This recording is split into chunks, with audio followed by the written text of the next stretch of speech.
the world, shrouded in darkness. The darkness we see is not merely the absence of light, but a profound shadow cast by the weight of human sin, a separation from the light of God. Yet, in the midst of this darkness, a Savior emerges, Jesus Christ, the light of life, stepping into our brokenness to bring salvation. Nikmati penjelasan dari hambanya yang menyampaikan firman Tuhan hari ini. Dan jangan lupa subscribe, like, comment, dan share. Terima kasih. Lebih dahulu untuk membuka dari kitab Wahyu ayatnya yang ketiga, Wahyu 3 ayat 19, dan kembali lagi ke Wahyu 2 dan ayat 5. Wahyu 3 ayat 19 dan Wahyu 2 ayat 5. Baik, saudara yang kasih nama Tuhan, demikian firman Tuhan mengawali kesaksian ini. Kita mulai baca dari Wahyu 3 ayat 19. Demikian firman Tuhan. Barang siapa kukasihi akan kutegur dan kuhajar. Sebab itu relakanlah hatimu, bertobatlah. Dan Wahyu 2 ayat 5. Sebab itu ingatlah betapa dalamnya engkau telah jatuh. Bertobatlah dan lakukanlah lagi apa yang semula engkau lakukan. Jika tidak demikian, aku akan datang kepadamu dan aku akan mengambil kaki dianmu dari tempatnya, jikalau engkau tidak bertobat. Demikian firman Tuhan mengawali kesaksian saya pada pagi hari ini, di mana saya latar belakangnya adalah seorang anak gembala yang ada di Medan. Saya terlahir tidak begitu setia kepada Tuhan, kadang tidak begitu memberi hati dengan sepenuhnya kepada Tuhan.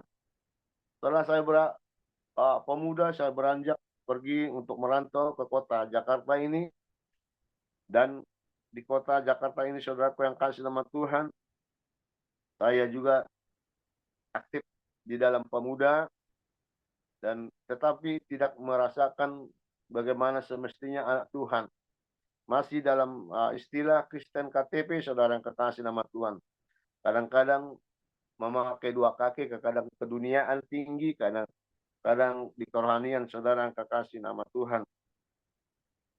Dan sambil saya kuliah pada zaman itu, saudara yang kasih nama Tuhan, di mana saya menginjakkan kaki di perantauan ini tahun 84, saudara yang kekasih nama Tuhan. Nah, saudara kekasih dalam nama Tuhan, cita-cita saya merantau adalah untuk menjadi seorang penyanyi dan masuk dalam dapur rekaman, menyanyikan lagu-lagu dunia menurut pikiran saya, saudara yang kekasih nama Tuhan. Tetapi Tuhan baik, akhirnya di waktu pemuda, karena saya aktif di pemuda se-Jabodetabek di satu gereja yang ada di Jakarta ini, akhirnya kami masuk dalam dapur rekaman dengan bersama-sama para pemuda-pemuda gereja Pentakosta pada zaman itu, saudara yang kasih nama Tuhan. Tetapi tidak itu yang saya cita-citakan. Saya mau rekaman secara pribadi. Saudara yang kekasih nama Tuhan, akhirnya hari berganti hari, semua apa yang saya cita-citakan semuanya pupus, saudara yang kasih nama Tuhan. Dan semua perjalanan hidup saya masa muda, kuliah, akhirnya tidak terselesaikan dengan baik. Dan Tuhan membawa kehidupan saya untuk masuk dalam maliga rumah tangga. Akhirnya saya mengambil keputusan untuk berkeluarga, saudara yang kasih nama Tuhan, pada umur Jalan 25, saudara yang kasih nama Tuhan. Bapak Ibu saudara yang kasih nama Tuhan, setelah berkeluarga, saya sudah jarang masuk ke gereja, saudara yang kasih nama Tuhan. Yang dulunya saya aktif di pemuda, bahkan tinggal di dalam gereja, mengurus gereja sendiri di dalam gereja itu, saudara yang kasih nama Tuhan. Tetapi saya tidak setia untuk menjadi seorang pemuda seperti bagaimana Samuel yang begitu dia taat dan setia kepada Tuhan, dan Tuhan datang untuk bertemu dengan suara yang mengatakan bagaimana Tuhan kepada Samuel pada hari itu, ketika suara itu datang kepadanya, dia menyampaikan kepada Nabi Elia, ya, Nabi Elia, Pak, Elia, bahwa Imam Eli. Imam Eli, akhirnya suara yang ketiga, Imam Eli mengatakan, aku di sini ya Tuhan, berfirmanlah. Demikian saudara, saya tidak dapat melakukan seperti apa yang dirasakan Samuel pada zaman itu, karena kehidupan saya semua saya lakukan, saudaraku. Padahal saya tinggal di gereja. Nah, oleh karena itu saudara yang kasih nama Tuhan, akhirnya Tuhan mengizinkan sesuatu masalah berat terjadi dalam kehidupan saya setelah berkeluarga, karena tadi saya katakan saya tidak aktif lagi bergereja, hanya istri dan anak-anak yang sering ke gereja. Sedangkan saat istri berangkat ke gereja, saya ditinggalkan dalam keadaan tidur, dan hingga pulang dari gereja, saya juga dalam keadaan tidur, saudara. Seakan-akan saya tidak mau tahu apa yang terjadi dalam kehidupan saya. Akhirnya apa yang terjadi seperti yang saya katakan tadi, Tuhan izinkan sesuatu yang terjadi dalam kehidupan saya supaya saya mau dalam persoalan itu mereview kejadian itu, saudaraku, seperti firman Tuhan yang tadi yang saya katakan, barang siapa aku kasihi akan kutegur dan kuhajar, seperti sebab itu relakanlah hatimu dan bertobatlah. Inilah yang Tuhan izinkan dalam kehidupan saya supaya saya masuk di dalam pertobatan, saudara yang kasih nama Tuhan. Tuhan izinkan sesuatu masalah itu untuk saya dibawa ke dalam api perdapuran, ataupun masalah yang begitu berat terjadi, saudara yang kasih nama Tuhan. Akhirnya saya meninggalkan kota Jakarta menuju ke negara Malaysia, dan saya kerja di sana dalam sebuah kapal kargo, yaitu antara Malaysia dan Indonesia. Dan saya bekerja di daerah Tanjung Balai, membawa barang-barang kebutuhan ke daerah Malaysia, saudaraku, selama kurang lebih 5 tahun, saudaraku yang kekasih nama Tuhan, saya mengikuti kapal kargo tersebut, saudara yang kasih nama Tuhan. Ketika saya mengalami hal itu, saya melakukan pekerjaan di dalam kapal itu, karena masih awak yang baru di kapal itu, saya belum mengerti apa-apa, tapi saya belajar demi belajar, akhirnya saya ditempatkan untuk menjaga mesin 3 perjalanan kapal setiap malam, saudara kasih nama Tuhan, di mana kapal ini berangkat jadi jam 6 sore dan hingga tiba di Malaysia pada jam 6 pagi, selama 12 jam perjalanan setiap kami berlayar, saudara kasih nama Tuhan. Di Malaysia, saudaraku kasih nama Tuhan, karena barang-barang kapal tidak bisa langsung dibongkar, apalagi kalau kita tiba pada hari Sabtu, kapal tidak bisa dibongkar karena di Malaysia tertib cara orang bekerja di sana, saudara kasih nama. Kalau kita tiba Sabtu di sana, kalau tiba Minggu di sana, saudara kasih nama Tuhan, kalau berangkat Sabtu dari Tanjung Balai sampai pada Minggu pagi di Malaysia, barang-barang tak bisa dibongkar. Bukan seperti di Indonesia, saudara yang kasih nama Tuhan, karena di sana memakai kata kerja internasional. Akhirnya keadaan kami semua diam, dan suatu saat ada sepupu saya yang tinggal di Malaysia, dia menjemput saya ke kapal, dan sebelumnya dia sudah pernah berjanji, Bang, kalau nanti kapalmu singgah Minggu, kita ke gereja yuk katanya. Wah, ke gereja? Emang ada gereja di sini? Saya katakan. Anu bang, seperti gereja Pentakosta, tepuk tangan di sana. Enak loh bang, bla bla bla bla. Tapi nanti kalau kita ke gereja, kau nyanyi ya katanya. Ya karena talenta saya nyanyi, iya iya saya bilang. Tepat pada suatu hari, saudara kasih nama Tuhan, eh, kapal saya tiba pada minggu pagi. Adik saya ini, sepupu saya datang memanggil-manggil saya dari pelabuhan ke kapal. Memanggil, ya saya dengar suara kayak suara sepupu saya. Saya katakan, ada apa? Iya, ayo ke gereja yuk katanya. Wah, benar ini saya bilang. Iya. Emang di mana gereja? Ada yang di hotel. Bla bla bla. Oke, kami berangkat. Nah, setelah kami masuk dalam ibadah itu, saudara yang kasih nama Tuhan, dan saya sudah disampaikan kepada WL-nya untuk membawakan sebuah pujian kesaksian dari Bapak Manurung. Nah, kira-kira begitu saudara yang kasih nama Tuhan. Setelah berjalan ibadah, saudara yang kasih nama Tuhan, saya bernyanyi, dan setelah saya bernyanyi itu, saudara yang kasih nama Tuhan, tepuk tangan jemaat untuk menghapus kesaksian saya, dan saya merasa senang atas tepuk tangan jemaat. Dan setelah selesai saya bernyanyi, saudara yang kasih nama Tuhan, ada lagi tepuk tangan jemaat. Wah, saya tidak pernah merasakan hal demikian, saudara yang kasih nama Tuhan, apalagi dalam ibadah ditepuk tangani saudara yang kasih nama Tuhan. Akhirnya saya merasa heran, lah ada apa ini Tuhan. Namun sebelumnya ketika WL memanggil saya, kita dengarkan pujian kesaksian dari Bapak Manurung dari Indonesia. Ketika sambutan itu dari WL, saya merasa, wah, Indonesia. Saya pikir dalam hati, apakah saya mewakili kaum bapak dari Indonesia beribadah di Malaysia Tuhan? Nah, dalam hati saya begitu, saudara sama Tuhan. Nah, setelah saya habis nyanyi, saya duduk, saya tertunduk, saya rasakan, wah, kok sukacita saya banget saya pada hari ini beribadah. Saya pikir dalam hati, wah, sungguh lawatan Tuhan sangat ditinggikan hati saya pada saat itu. Seakan-akan terberkatilah saudara yang kasih nama Tuhan. Akhirnya saya duduk dan tertunduk, tiba-tiba ada suara dari belakang yang mengatakan, lebih daripada ini engkau dapat rasakan apabila engkau setia.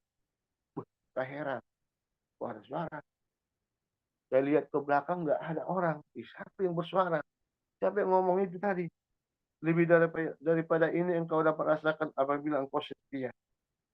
Saudara yang kasih nama Tuhan, saya heran. Dan saya merasakan suara itu adalah bisikan Tuhan dalam hati saya. Dan ketika itu saya tertunduk, saya tidak mampu lagi mengangkat kepala saya untuk tegak begitu, saudara. Aku memikirkan akan bisikan daripada Tuhan itu kepada saya, saudara yang kasih nama Tuhan. Dan selama hidup saya belum pernah mengalami hal yang demikian, saudara yang kasih nama Tuhan. Ada suara yang begitu secara begitu indah, suara itu saya dengar dalam bisikan di dalam kuping saya, saudara yang kekasih nama Tuhan. Nah, saudara yang kekasih nama Tuhan, perkataan yang mengatakan lebih daripada ini engkau dapat rasakan apabila engkau setia. Dan aku mencari suara tersebut, tetapi tidak ada orang yang berbicara di belakang saya. Dan saya penasaran, saudara yang kasih nama Tuhan, akan hal tersebut. Selama berlayar, ada juga, saudaraku, ajakan-ajakan orang untuk berangkat mencari pekerjaan lebih baik lagi, saudara yang kekasih nama Tuhan. Untuk masuk dalam suatu pekerjaan kapal mafia, yang dimana kapal mafia ini dari Thailand. Teman-teman ini mengajak karena gajinya sangat besar. Akhirnya saya tergiur, saudara, untuk melamar pekerjaan di kapal yang lain, yaitu kapal mafia dari Thailand. Dengan gaji yang begitu wah pada saat itu, saudara yang kasih nama. Tetapi risikonya sangat tinggi, saudaraku yang kasih nama Tuhan. Bahkan nyawa pun bisa melayang apabila kita kedapatan membawa barang-barang yang tidak dapat diterima dalam satu negara, itu membawa barang-barang senjata dan peluru dan bahkan alat-alat perang, saudara yang kekasih nama Tuhan. Secara gelap kita akan membawa dari negara satu ke negara yang lain. Dan saya dengar-dengar banyak yang terbunuh orang di kapal itu karena di tengah laut ketika mereka bertemu dengan para polisi-polisi, para jabatan-jabatan yang menyelidiki kapal itu. Kalau Kalau ketahuan langsung dibunuh saudara yang kekasih nama.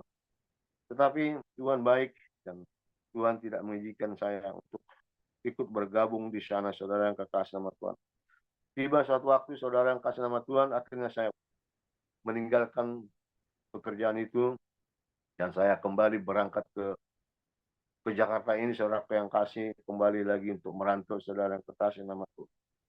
Nah setelah saya di Jakarta ini merantau saudara yang kasih nama Tuhan, akhirnya saya mencari pekerjaan, akhirnya saya melamar dalam satu pekerjaan bis Kopaja saudara yang kekasih nama Tuhan. Pak pemiliknya yaitu yang ada di Depok ini yang dulu nama bis Deborah saudara yang kasih nama Tuhan, tetapi saya membawa Kopajanya yang bertrayek dari Lebak Bulus ke kota. Nah saudara yang kasih nama Tuhan, dari sinilah Tuhan memulai bagaimana Tuhan untuk mengangkat saya untuk keluar dari persoalan yang tadi saudara kasih nama Tuhan, seperti firman Tuhan yang sudah kita baca tadi. Persoalan demi persoalan, barang siapa ku kasih akan kutegur dan ku hajar, sebab itu relakanlah hatimu, bertobatlah. Sebab itu ingatlah betapa dalamnya engkau telah jatuh, bertobatlah dan lakukanlah lagi apa yang semula engkau lakukan. Jika tidak demikian, aku akan datang kepadamu dan aku akan mengambil kekidianmu dari tempatnya jikalau engkau tidak bertobat. Inilah yang terngiang-ngiang dalam hati saya. Akhirnya saya memutuskan untuk mengambil sikap untuk beribadah dalam satu gereja saudara yang kekasih nama Tuhan. Dan berikutnya keluarga dari Sumatera saya datangkan untuk datang kami kembali bersama-sama di Jakarta ini dan khususnya di Kota Depok kami tinggal saudara yang kekasih nama Tuhan. Nah ketika saya masuk ke dalam satu gereja yang saya melakukan kesaksian di sana, kesaksian pribadi yang menyatakan bahwa saya akan beribadah di tempat ini, dan jemaat dan para hamba Tuhan dalam satu gereja itu sangat senang menerima atas permohonan saya untuk menjadi jemaat yang setia di tempat itu. Setelah selesai ibadah saudara yang kasih nama Tuhan, ada hamba Tuhan datang untuk menyalam saya dan dia katakan, Pak Manurung, tadi setelah saya dengar kamu kesaksian, seakan-akan Tuhan menunjukkan kepada saya bahwa saya dan kamu untuk membuka satu pos pelayanan. Karena saya sudah bergumul kurang lebih 10 tahun untuk membuka satu pos pelayanan dan mendirikan satu gereja.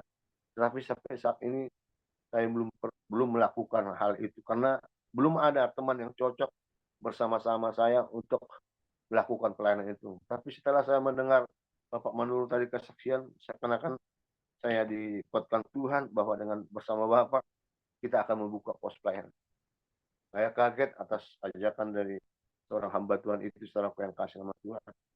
Apakah mungkin saya datang ke Depok ini kembali untuk melayani Tuhan, untuk menjadi jemaat yang setia dalam hati saya. Ketika itu hamba Tuhan ini menawarkan hal itu setelah yang kasih nama Tuhan, dan saya tidak bisa menepis atas ajakannya. Yang hati yang bersuka cita saya iakan saudara yang kasih nama. Dan mulai dari situlah saudara yang kasih nama Tuhan kami membuka pelayanan, dan akhirnya setelah gereja pos pelayanan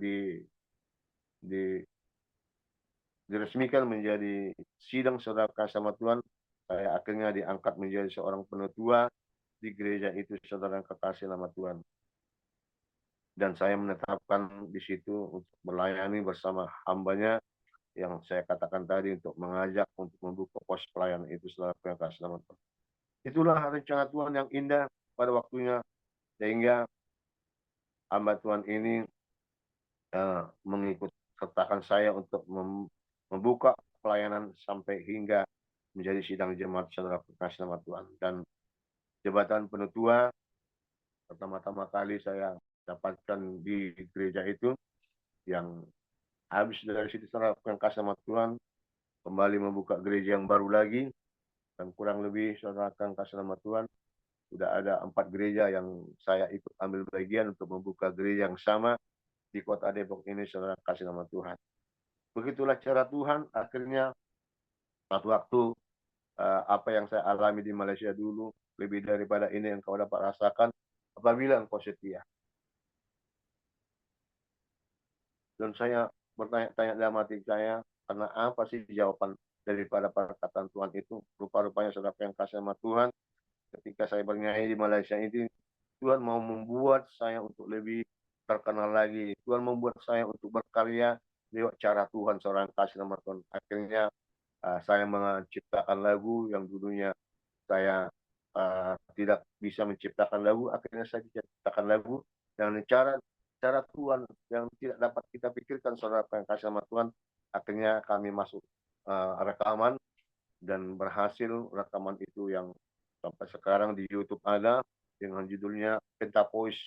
Kalau saudara pernah buka di YouTube, Pentapois itu adalah nama grup saya dan itu adalah ciptaan saya sebagian, saudara kasih nama.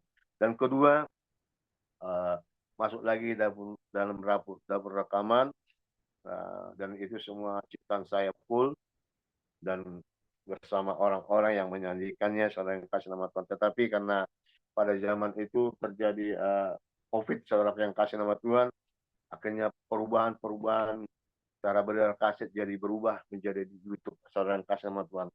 Padahal uang sudah banyak keluar, hampir puluhan juta untuk rekaman dan syutingnya, saudara yang kasih nama Tuhan. Karena masa-masa COVID hari itu, saudara yang kasih nama Tuhan, sehingga penjualan kaset berubah, bukan lagi seperti fisik seperti yang dulu-dulu lagi kan. Dan kaset tidak berlaku lagi bermain di YouTube, saudara yang kasih nama Tuhan. Akhirnya rekaman itu tidak jadi dijadikan menjadi kaset tetapi di YouTube. Tapi hingga pada saat hari ini, saudara yang kasih nama Tuhan, tidak saya masukkan ke YouTube yang rekaman yang kedua. Tapi saudara yang kasih nama Tuhan, sebelumnya saya katakan sebelum saya berjuang, saya katakan kepada Tuhan, kalau Tuhan mau memakai saya ingin Tuhan engkau baptis dulu dengan baptisan Roh Kudus. Tetapi apabila ini Tuhan tidak berikan, saya tidak mampu untuk melakukannya. Karena saya rasakan seakan-akan Tuhan mau memakai saya. Dan tepat pada waktunya, saudara kasih nama Tuhan, ketika hari Pentakosta, seperti yang terjadi di gereja Pentakosta, saudara yang kasih nama Tuhan, ada ibadah 10 malam. Dan disitulah saya merasakan bagaimana Tuhan dan berbahasa roh dengan cara Tuhan yang dulu saya tidak pernah dan mengalami hal berbahasa roh. Dan dari situlah saya dapat kepenuhan Roh Kudus. Dan setelah itu, saudara kasih nama Tuhan, saya diubahkan Tuhan, lebih berani, lebih lagi menyatakan firman Tuhan dalam setiap kesaksian dalam ibadah, dan bahkan membawa firman Tuhan. Dari situlah cara Tuhan memakai saya, saudara yang kasih nama Tuhan. Bapak Ibu saudara yang kasih nama Tuhan, hingga pada saat hari ini, kurang lebih hampir 10 tahun saya sudah melayani Tuhan dan membuka pelayanan gereja sendiri, saudara kasih nama Tuhan, di Depok ini. Dan saya juga memohon kepada kita semua, kiranya membawa dalam doa pelayanan saya, kiranya pelayanan ini dan pengembalaan ini dapat diberkati Tuhan, menjadi cara Tuhan untuk membawa jiwa-jiwa lewat gereja yang saya gembalakan. Kira-kira demikianlah kesaksian saya, saudara yang nama Tuhan. Begitu banyak yang saya alami, seperti yang saya katakan tadi, ya kita katakan firman Tuhan yang pertama tadi, saudara yang kasih nama Tuhan, yang mengatakan, barang siapa ku kasih akan kutegur dan kuhajar, sebab itu relakanlah hatimu, bertobatlah. Dan ini yang saya alami, saudara yang kasih nama Tuhan. Dan Wahyu 2 dan 5 dikatakan, sebab itu ingatlah betapa dalamnya engkau telah jatuh, bertobatlah dan lakukanlah lagi apa yang semula engkau lakukan. Jika tidak demikian, aku akan datang kepadamu dan aku akan mengambil kaki dianmu dari tempatnya jikalau engkau tidak bertobat. Saudara yang kasih nama Tuhan, hal yang terindah Tuhan telah lakukan dalam kehidupan saya. Dan saya bersyukur karena Tuhan memanggil saya dan memakai saya untuk menjadi alatnya dalam pengembalaan dalam satu gereja. Kira-kira demikian kesaksian saya, Bapak Ibu saudara yang kasih nama Tuhan. Sekali lagi saya mohon doa, kiranya gereja saya gembalakan, kiranya Tuhan berkati lebih lagi, karena kami belum seberapa banyak sebagai jumlah sebagai jemaat. Dulu sih sudah banyak, tapi karena suatu goncangan ada perubahan, seorang kasih nama Tuhan, tapi Tapi saya percaya bahwa ada penepian yang Tuhan lakukan dalam pengembalaan saya. Terima kasih, Tuhan berkati. Shalom. Haleluya.